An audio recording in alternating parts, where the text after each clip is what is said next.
AutoCAD use করার সময় আপনি কিভাবে হেল্পিং টুলসের মাধ্যমে কিভাবে আপনি খুব সহজে অটোক্যাডটা ইউজ করতে পারবেন সেটা দেখুন। এখানে অটোক্যাডের মধ্যে আপনি সাপোজ কোনো একটা টুল ইউজ করতে চান। তো সাপোজ আমি বাম দিকে যে লাইন টুল বা এখানে আর্ক বা সার্কেল অনেক টুলসই আছে, আমি সাপোজ সার্কেল টুলটা এটার উপর আমি কিছুক্ষণ যদি আমি স্টে করি তাহলে দেখেন একটা pop up menu bar open হবে, ছোট একটা ওপেন হয়েছে, এবং আমি যদি কিছুক্ষণ 2 সেকেন্ড যদি আমি এই মাউসের উপরে রেখে দিই তাহলে দেখেন কত বড় আরেকটা মেনু বার ওপেন হলো। তো এটা হলো যে আপনি যদি এটা একটা যখন টুল ইউজ করবেন এটা সম্পর্কে আপনি যদি মনে হয় যে আপনি জানেন না, তাহলে আপনি জাস্ট যে কোনো টুলসের উপরে প্রথমে রাখলেন, হভার করলেন, করার পরে সে জাস্ট নাম এবং খুব শর্ট ডেসক্রিপশন দেখাবে। এরপরে কিছুক্ষণ 2-2.5 সেকেন্ড মতো রাখলে সে এটাতে একটা ছবি দেখতে পাচ্ছেন, ছবি দিয়ে সে বুঝিয়ে দিচ্ছে যে আসলে অ্যাকচুয়ালি এটা কি।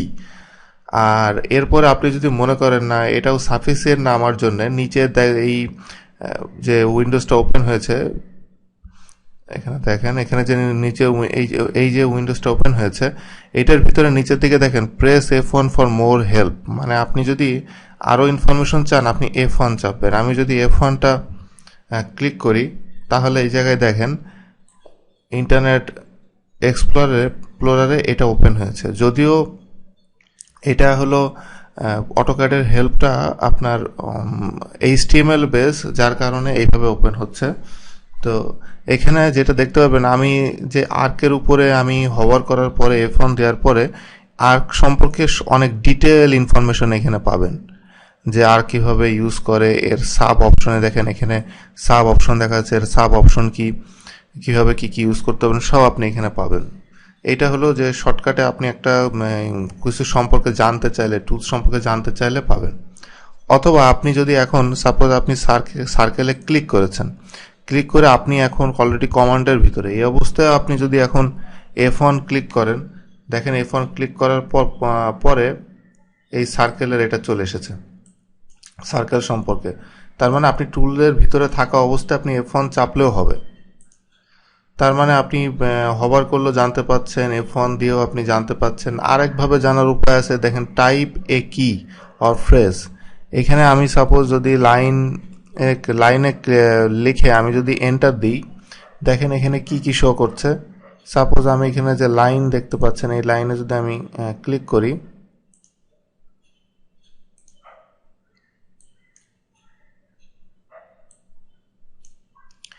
দেখেন ওই একই জিনিসই ওপেন হয়, কিন্তু এখানে একটু ডিফারেন্ট মেথডে হলো। কিন্তু এইখানে যেটা হলো বাম দিকে দেখেন যে কন্টেন্টটা যেভাবে দেখাচ্ছে অনেক অর্গানাইজ ভাবে এটা দেখাচ্ছে, মানে আপনার জন্য বুঝতে যেন সুবিধা হয়, এটার জন্য যে লাইন টিন সম্পর্কে কীভাবে ইউজ করা যায় অনেক ডিটেল ইনফরমেশন আপনি এখানে পাবেন। তো এই কয়ভাবে আর কি আপনি এই যে হেল্প যেটা অটোক্যাডে সেটা আপনি নিতে পারবেন। এরপরে ডায়ালগ বক্সের মাধ্যমে আপনি হেল্প নিতে পারেন।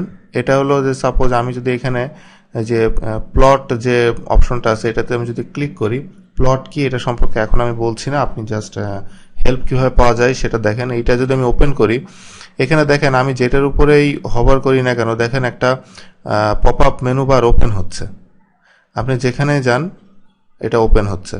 তার মানে এখানে দেখাচ্ছে যে এইটা আসলে কি জিনিস, কোনটা কি জিনিস। আপনি একটা জিনিসের অপশনের উপর নিলে সে আপনাকে জানিয়ে দিচ্ছে এইটা এই জিনিস। এটা পড়লে যেন আপনি শর্টকাটে মোটামুটি 2-3 সেন্টেন্সের ভিতরে বুঝতে পারেন কি বলা হচ্ছে।